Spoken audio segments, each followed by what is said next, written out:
Shaun Phillips is here at his 4th annual Celebrity Dodgeball Tournament. We're at the Hard Rock Hotel, downtown San Diego, SP95. You've been a traveling man. Where have you been the last month? I'd rather not say. I've been everywhere. I've been a little LA, I've been a little New York, a little Dallas, so I've been traveling a lot of these finals, and luckily for me, I got friends in all these cities, so I can go get my workout in and get a little bit of fun in at the same time. It's been fun to follow your travels on Twitter and to see a tweet this morning that said you were back home in San Diego, and obviously you're here for this tournament.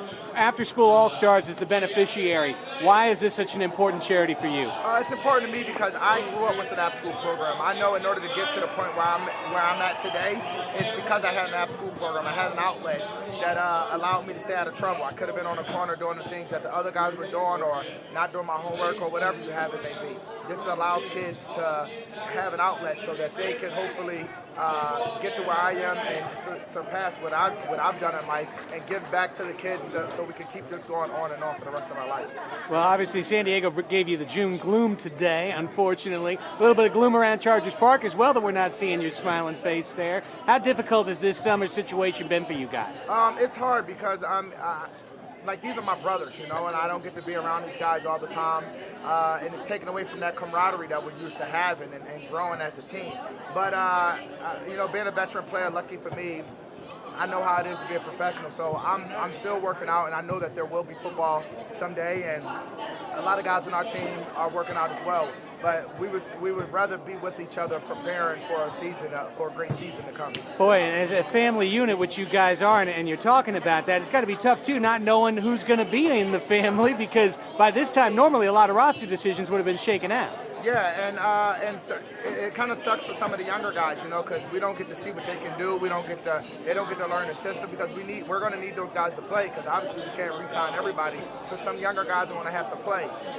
If we can have everybody back, it would be great, but likelihood of that happening is not going to happen. So it's taken away from that. It's going to be bad to see some of these familiar faces go, but it's the nature of the beast, and sometimes you have to embrace change. Boy, we were just talking to Coop, and he's one of those free agents. Do you think he's going to be back in your Lightning Bolt colors? I'm hoping Coop's back, but who knows?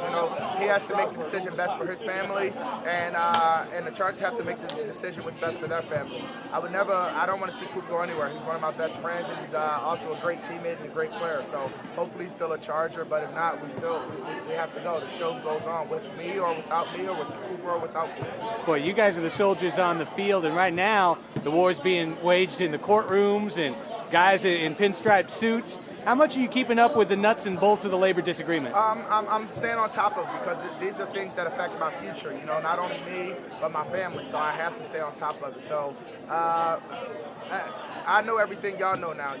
From what I heard the other day, there was an offer, but the offer wasn't good, so therefore we're going to keep on fighting. We have to fight for what we believe in. We can't just roll over and let the owners just have it their way. We just want it to be fair. We don't want nothing more, nothing less, just be fair. And of course, at the same time, I know you guys are so keenly aware of all the people around the game of football who are not necessarily in that room, but are affected financially, job-wise, by there being a lockout or a stoppage.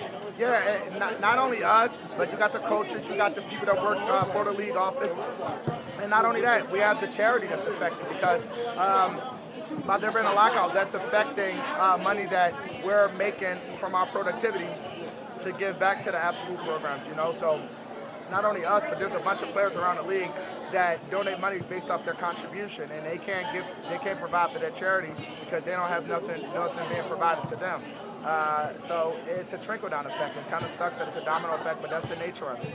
All right, well, a chance to let out the frustrations here with dodgeball, which inherently for a football player you've got to enjoy for the aggressiveness of the sport. Now, there's also, clearly from being here, there's a nerdiness to this with all the costumes and whatnot. Yeah, that's a big part of it. The costumes also make the event a lot more fun, but these are the things we do to stay in shape now. We gotta resort to playing dodgeball, but it's okay. It's good for the community. It's good for the kids, and it's good for us to stay in shape. Well, I saw one of our favorites, fellow San Diegans, Kasim Osgood, just walk out with you. Are you guys teammates in this? Yeah, I recruited Kasim. I decided I needed an athlete on my team, someone that's competitive and that has the drive that I have. So I went and recruited. He was my first-round draft pick.